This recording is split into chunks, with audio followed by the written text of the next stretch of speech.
The clock on the wall struck midnight, its rhythmic ticking the only sound filling the suffocating silence of the kitchen. Outside, the world was celebrating Mother's Day, a day of bright bouquets and rehearsed gratitude. But inside these walls, the air was thick with the scent of bitter red wine, and a truth that had just dismantled my son's life. Daniel sat across from me, his navy suit jacket discarded on the floor.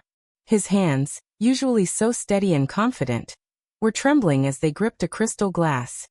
He looked less like the successful executive he had become, and more like the broken little boy I used to hold after he'd scraped his knees. But this wound was deeper. This was a wound that wouldn't heal with a bandage and a kiss. "Mom," he whispered, his voice cracking like dry parchment. How could she do it? For 6 years, I believed I was looking into my own eyes when I looked at Lily. I saw myself in her smile, in the way she laughed at my silly jokes. But it was all a performance. Every memory I have, it's built on a foundation of ash. He had found the test results by accident. A stray envelope tucked away in Sarah's desk, a secret she had guarded with terrifying precision. The biological father was someone from her past, a ghost who had haunted their marriage without Daniel ever knowing. I reached across the table, covering his cold hand with mine. I didn't speak immediately. In my 60 years, I had learned that some silences are not empty. They are heavy with the things words are too small to carry. "You think everything has changed, Daniel," I said softly, my voice a calm anchor in his storm. "You think the world you woke up in this morning no longer exists. But look at your hands. They are the same hands that taught Lily how to ride a bike last summer. Your heart is the same heart that beat with pride when she called your name at her first school play.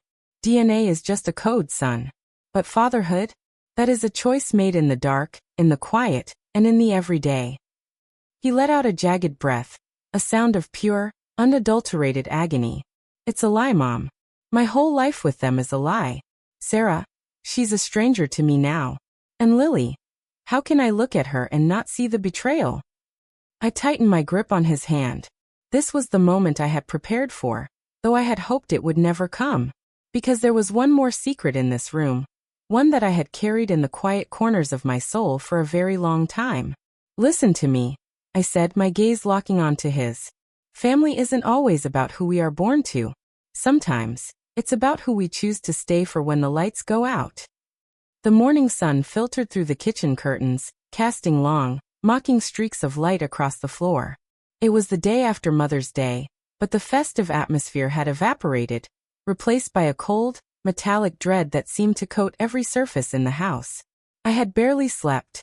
Every time I closed my eyes, I saw Daniel's face, the way it had crumbled under the weight of the wine and the truth. I stood by the stove, my hands moving mechanically as I prepared breakfast.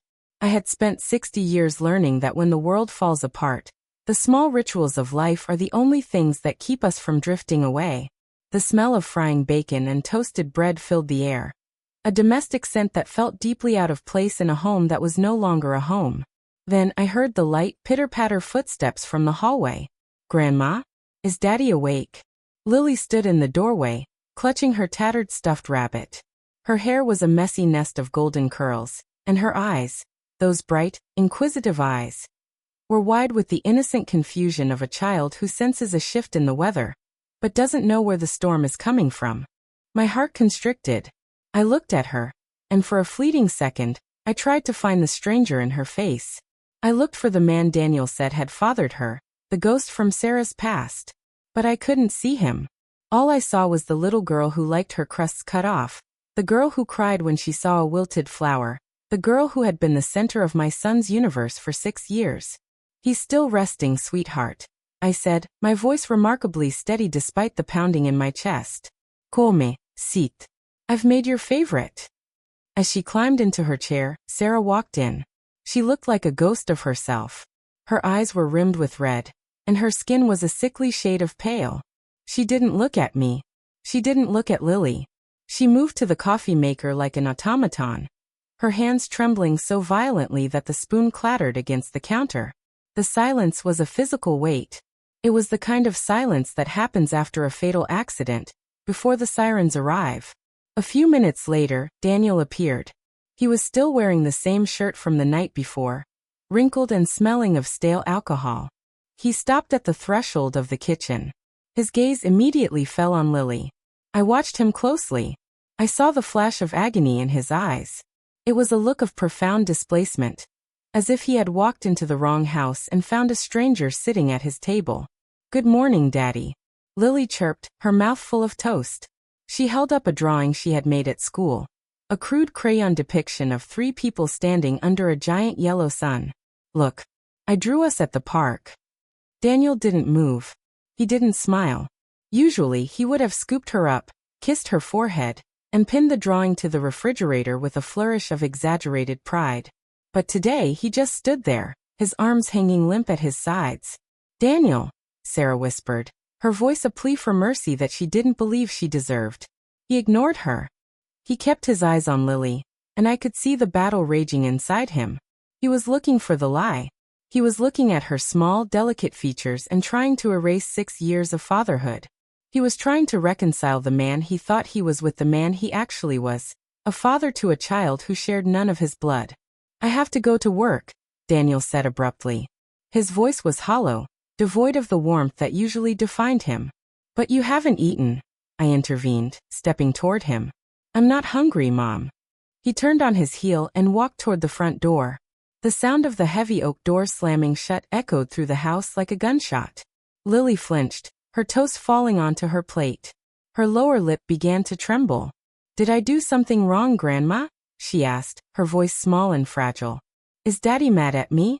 Sarah let out a choked sob and fled the room, leaving me alone with the child.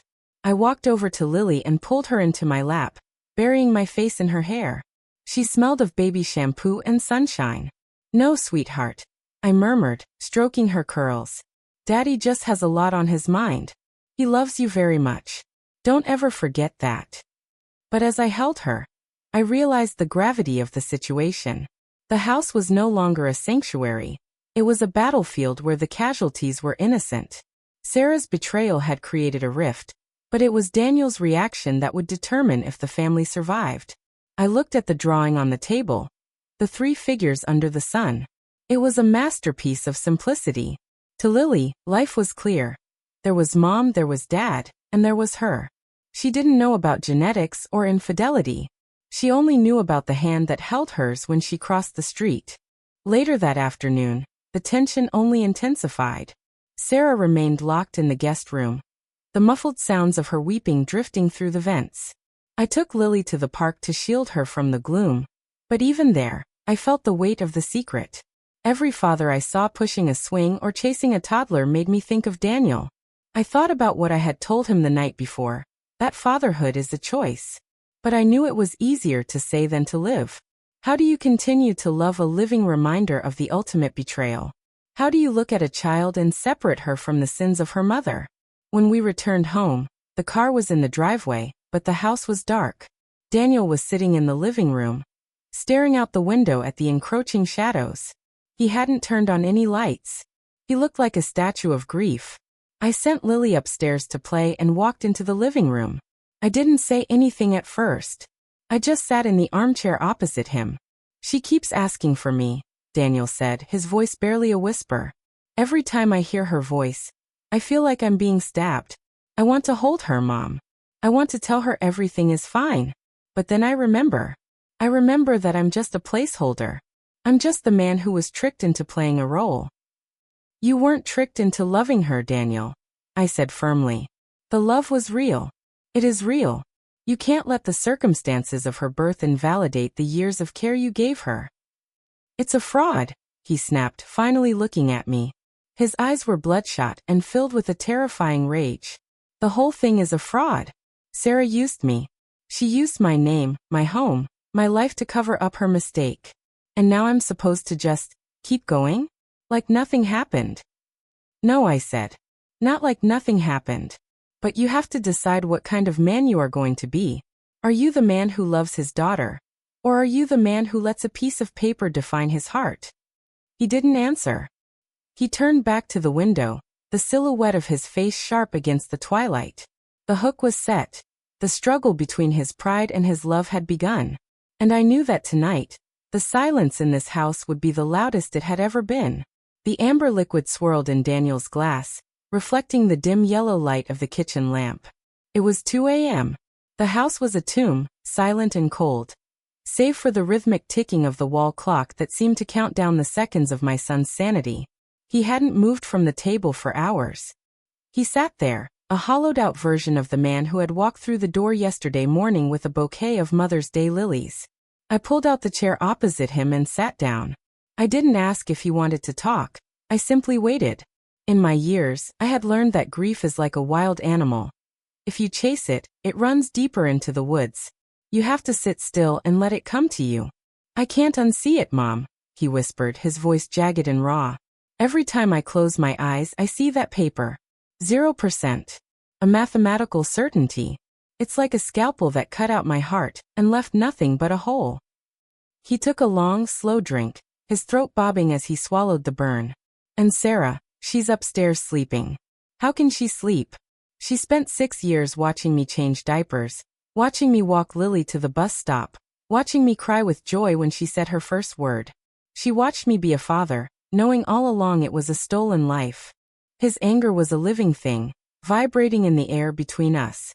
He was looking for someone to blame, someone to hate, and Sarah was the easiest target. But I knew that if he stayed in this dark room of hatred, he would never find his way back to the light. Daniel, I said softly, you feel like a victim of a crime. And in many ways you are. But there is a truth you're ignoring because it's buried under your pride. He looked up, his eyes bloodshot and fierce. My pride? Mom, she lied about the very essence of who my daughter is. How is that about pride? Because you are looking at Lily as a piece of evidence, I replied, my voice steady. You are looking at her as a biological error. But for 6 years, she was the pulse of your life. Did that pulse stop being real the moment you read a lab report? Was the love you felt last week a lie just because the DNA doesn't match? Love isn't a chemical reaction in the blood, Daniel. It's a series of choices we make every single day. He slammed his glass onto the table, the sound echoing like a gunshot in the quiet house. It's easy for you to say. You aren't the one who's been made a fool of. I took a deep breath. This was the moment. The air in the kitchen seemed to thin, and the weight of the secret I had carried for 3 years pressed against my chest, demanding to be released.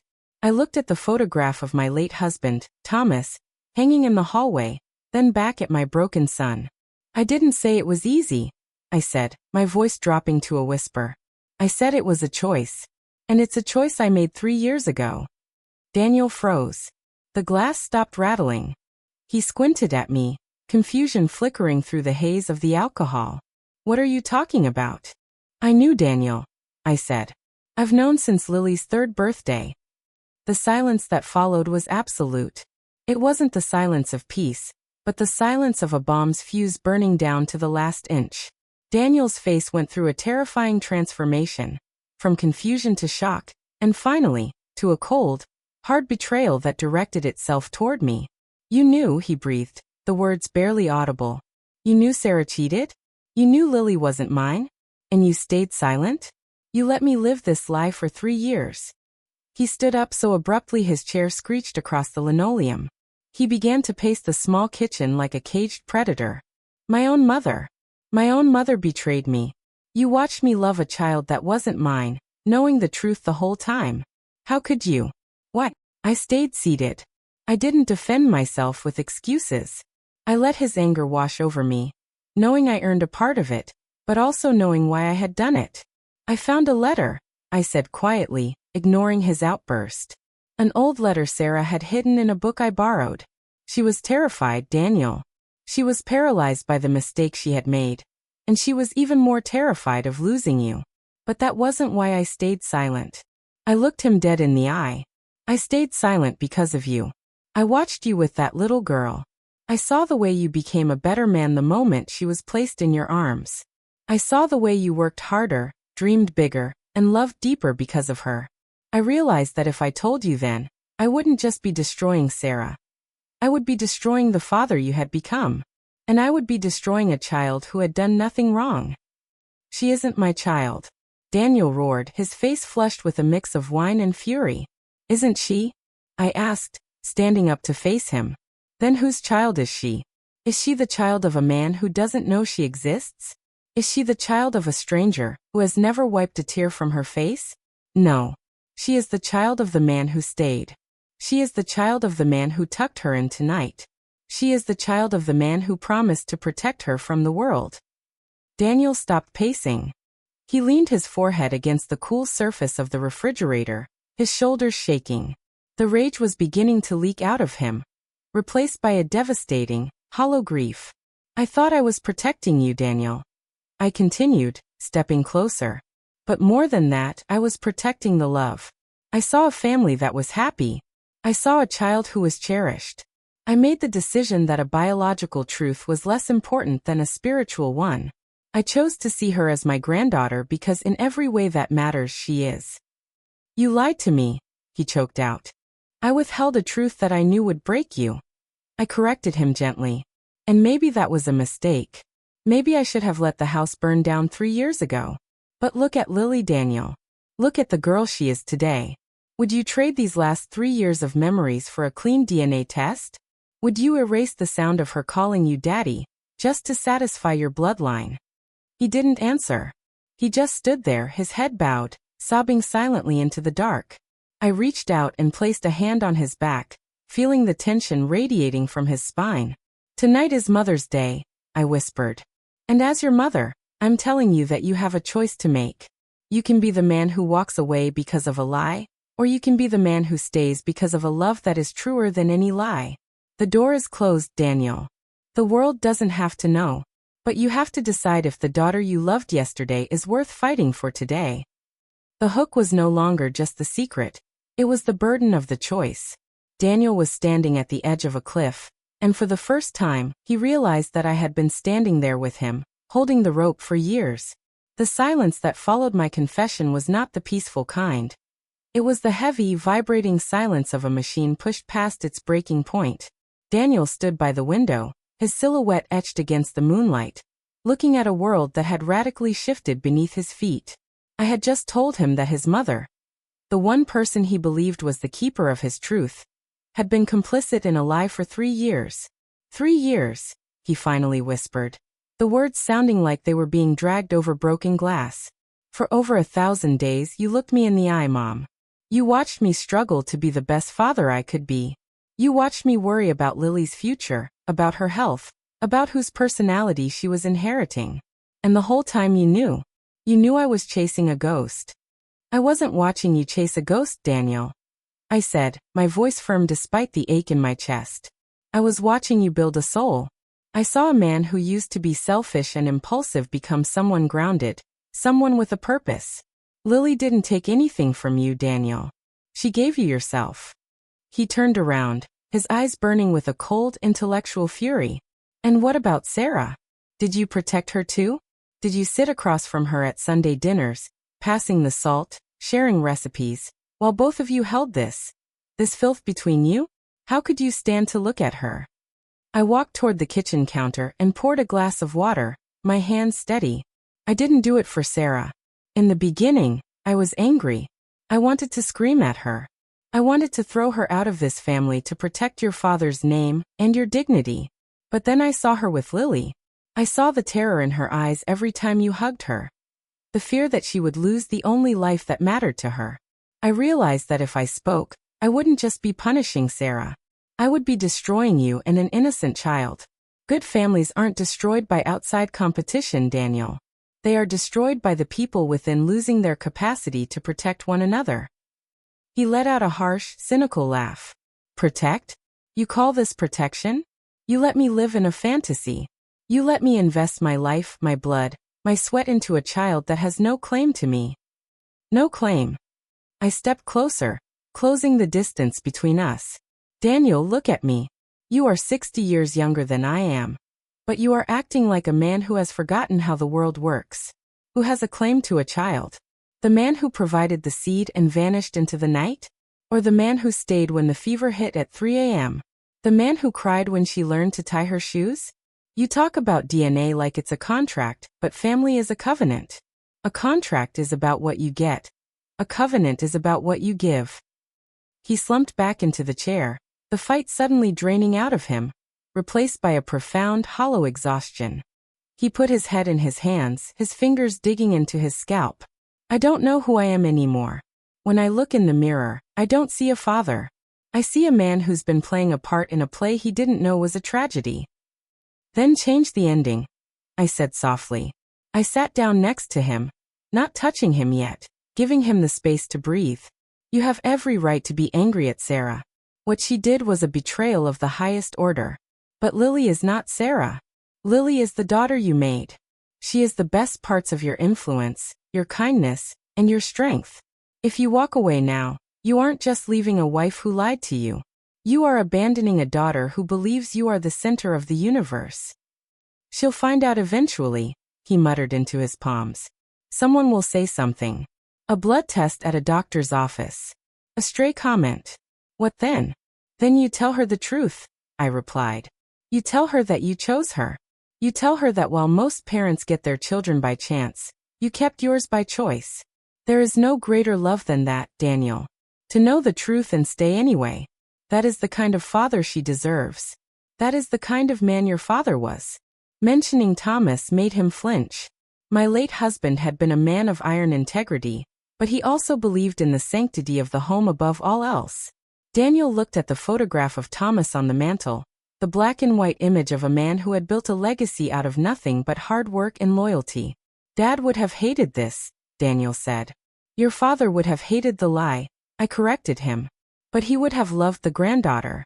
He would have looked at Lily's spirit and told you that blood is just water, but loyalty is bone.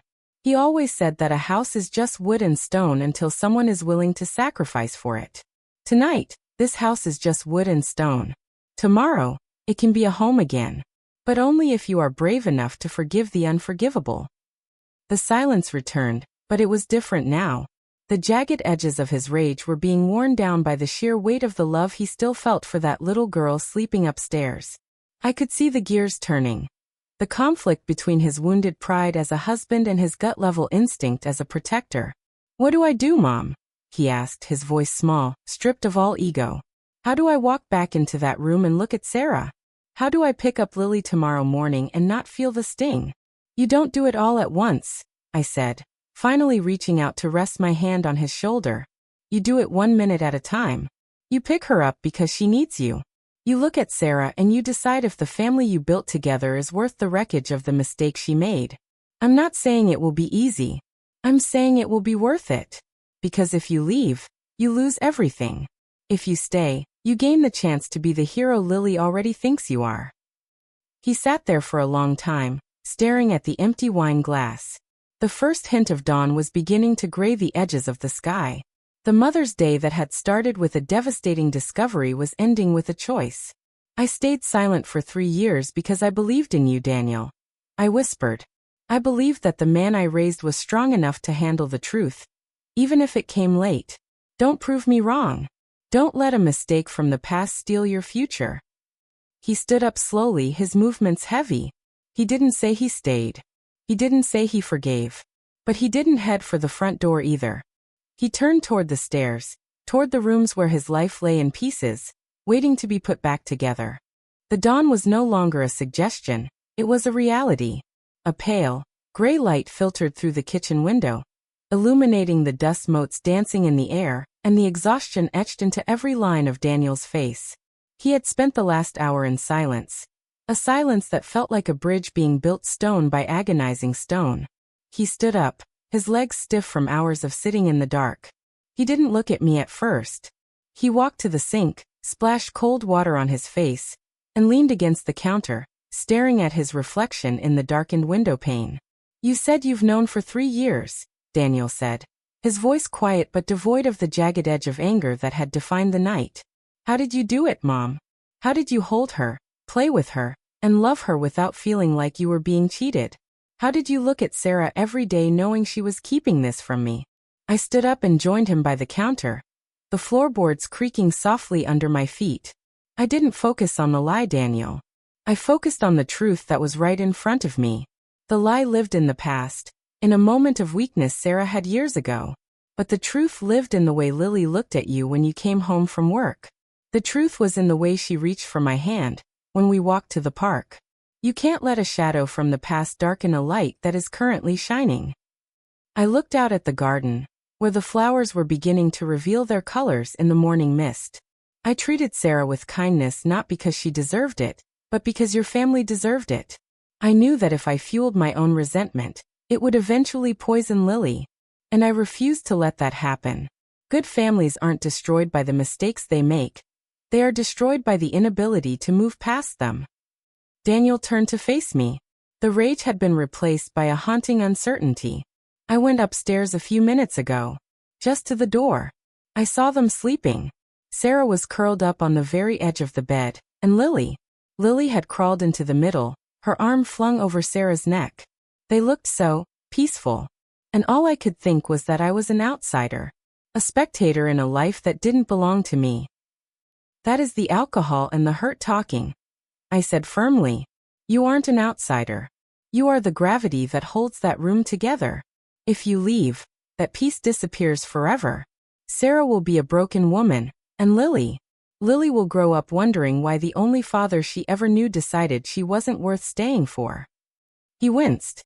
I knew I was being harsh, but he needed to understand the stakes. This wasn't just about his pride as a husband. It was about his legacy as a man. I don't know if I can touch Sarah again, he confessed, his voice trembling. The thought of her with him, it's like a poison. Then don't, I replied. Not today. Maybe not even this month. Forgiveness isn't a light switch you flip. It's a long, winding road. You start by being a father. You start by being the man who provides stability while the storm rages.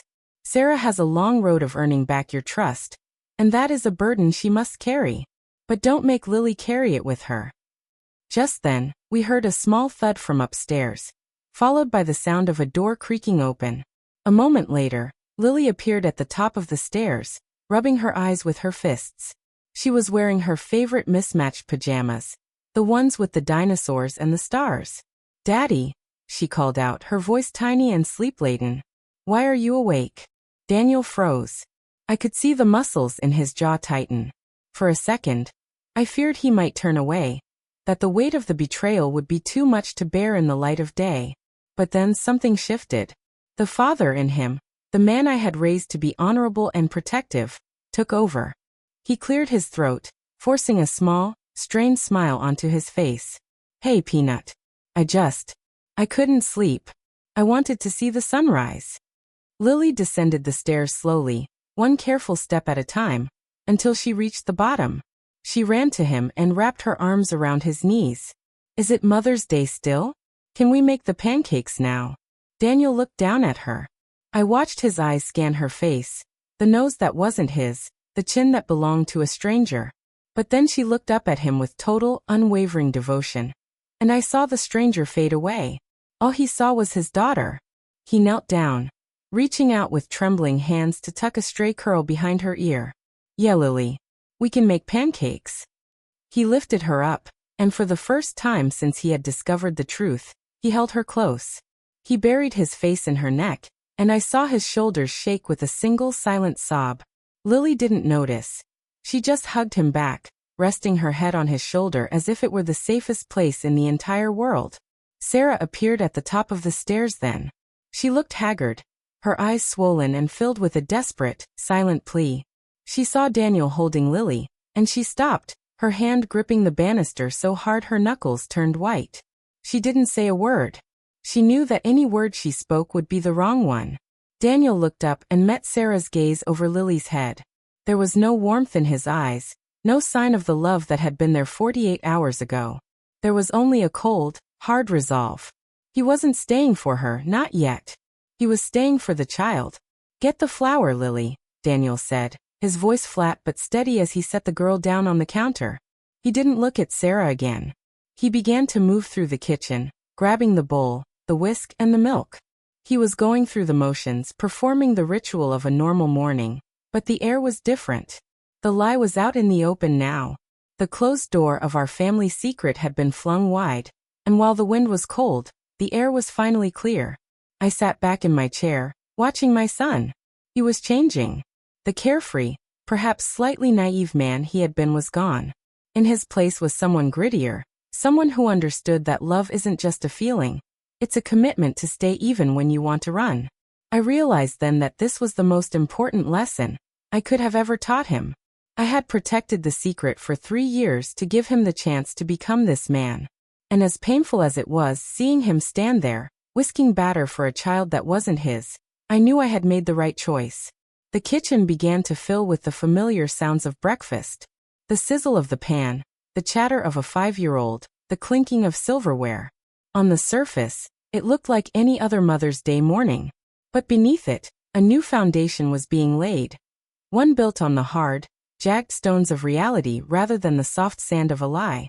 Daniel looked over at me, and for a split second, a look of understanding passed between us. He realized why I had stayed silent. He realized that the perfect family he thought he had was a cage, and this broken, honest version was the first step toward true freedom. "Mom," he said, holding a spatula. "How do you like yours? Crispy or soft?" "Soft, honey," I said, a lump forming in my throat. "Just like always." The hook was no longer the fear of discovery, it was the hope of reconstruction. The storm had passed, and while the house was damaged, the walls were still standing. The following weeks were a slow, agonizing crawl through a landscape that looked familiar, but felt entirely foreign. The kitchen, once the heart of the home, had become a quiet negotiation zone. Sarah moved like a shadow, her voice reduced to a hesitant whisper, her eyes constantly searching Daniel's face for a sign of a thaw that never seemed to come. Daniel had stayed. He had kept his word to the morning ritual of pancakes and the evening routine of bedtime stories. But he was a man living behind a glass wall. He performed the duties of a father with a precision that was almost painful to watch. He was there, but he wasn't present. His laughter had a hollow ring to it, and he stopped looking at old photo albums. It was as if he were trying to build a future, while simultaneously amputating his past. I spent most of my days in the garden, pruning the roses until my fingers bled, trying to figure out how to bridge the chasm I had helped create. I knew that staying wasn't enough. A house held together only by duty is just a different kind of prison. One rainy Tuesday afternoon, I found Daniel in the garage. He was sitting on an old workbench, staring at a half-finished birdhouse he and Lily had started a month ago. The wood was dusty, the tools scattered and cold. "She asked me today why I don't call her Monkey anymore," Daniel said without looking up. His voice was flat, exhausted. "That was my name for her. My private little joke. Now every time I go to say it, the word sticks in my throat. I look at her and I think, is she even like me? I used to think her stubbornness was my stubbornness. Now I just wonder whose ghost I'm arguing with." I sat down on a stool nearby, the scent of damp earth and sawdust filling the air. "You are looking for reasons to disconnect, Daniel. You are treating your memories like a crime scene where you have to identify what belongs to you and what was stolen. But love doesn't work like a balance sheet." "It feels like a fraud, Mom," he snapped, finally looking at me. "Every time I'm kind to her, I feel like I'm lying to myself. And every time I'm cold to her, I feel like a monster. There is no winning here." "There is winning," I said, leaning forward. "But it requires you to stop being a victim.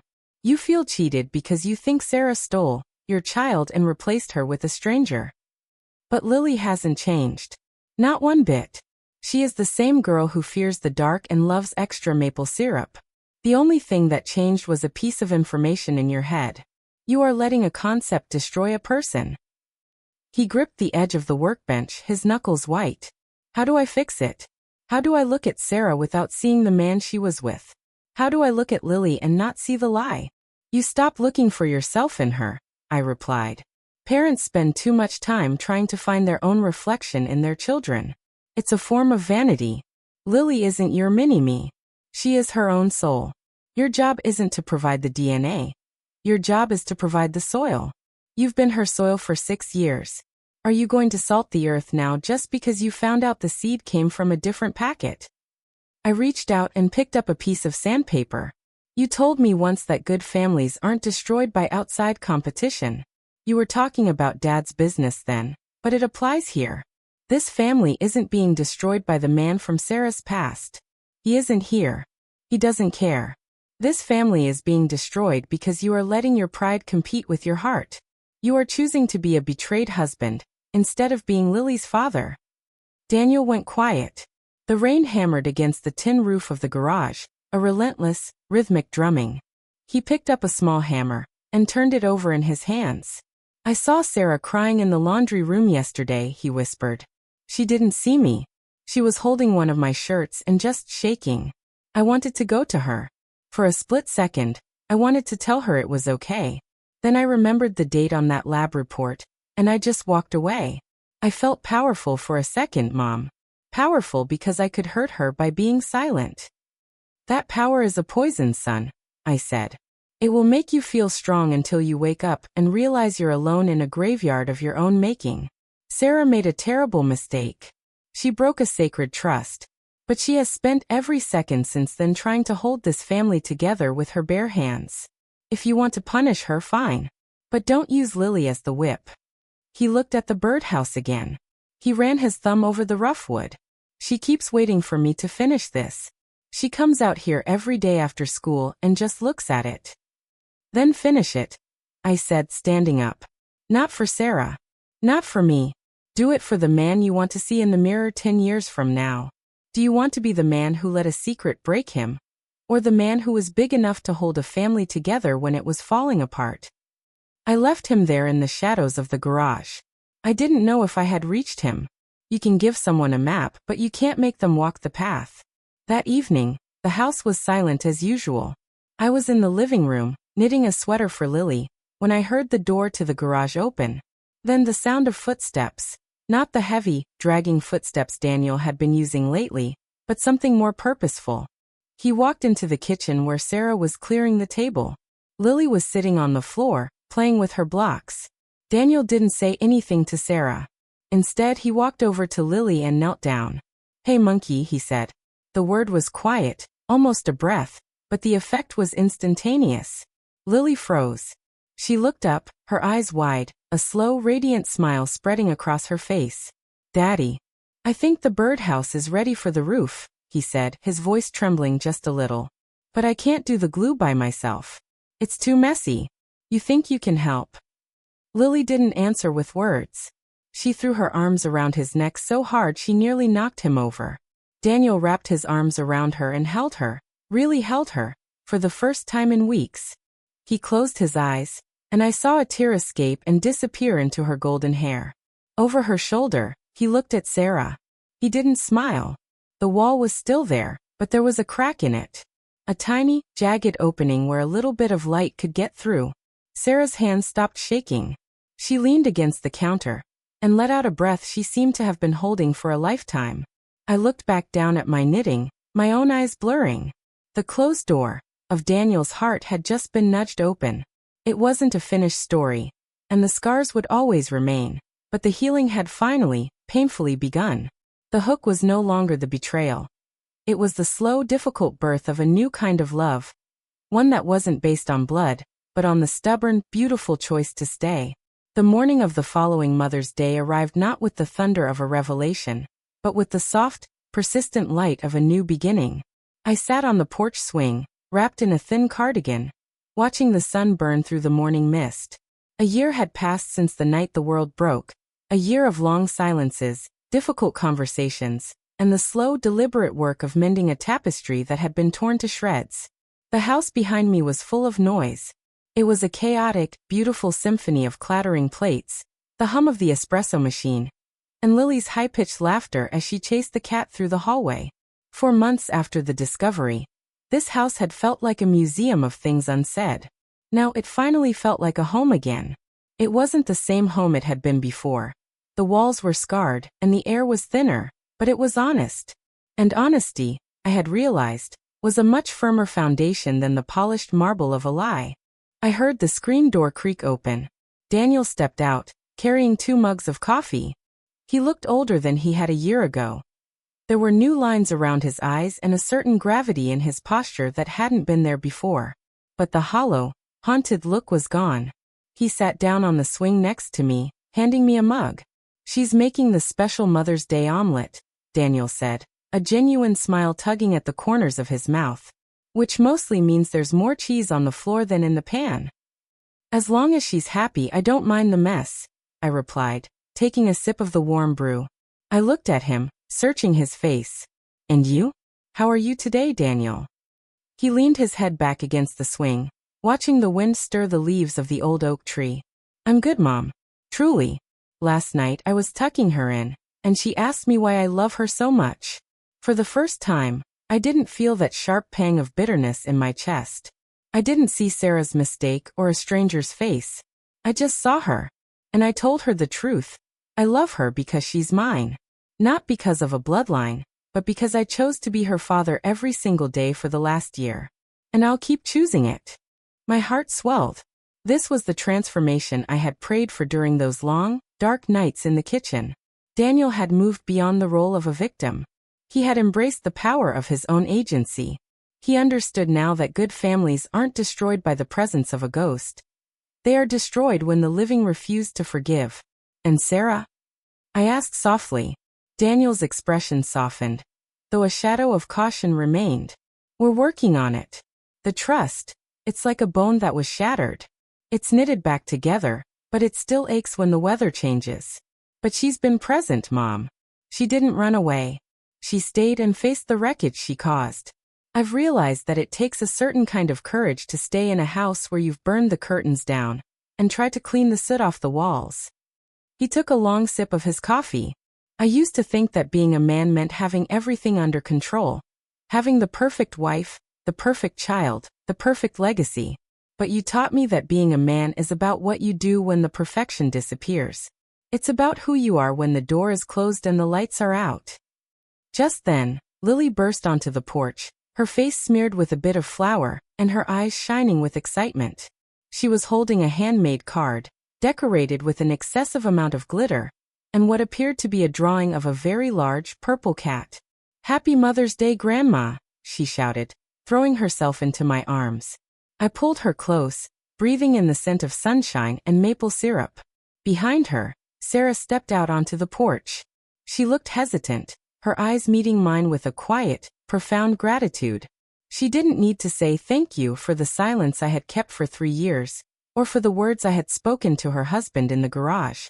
It was all there in the way she held herself, the way she was finally breathing again. "Breakfast is ready," Sarah said, her voice steady. She looked at Daniel, and for a brief moment, they shared a look of mutual understanding. It wasn't the fiery passion of newlyweds, but the tempered, resilient bond of survivors. We all walked into the kitchen together.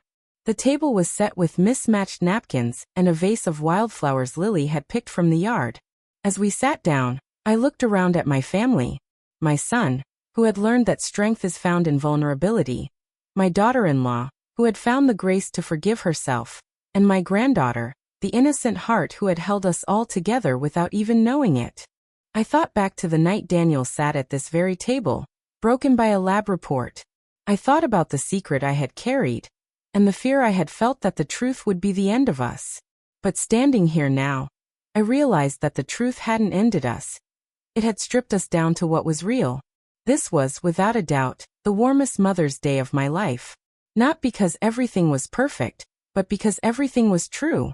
We had survived the competition of the past and the rot of the lie. We were a family not by accident of birth, but by the intentionality of love. As Lily began to tell a long, winding story about a squirrel she had seen in the yard, Daniel reached over and squeezed Sarah's hand. Then he looked at me and winked. I picked up my fork and smiled. The door to our past was finally closed, locked away where it could no longer hurt us. The windows, however, were wide open, letting in the fresh air of a future we had fought for.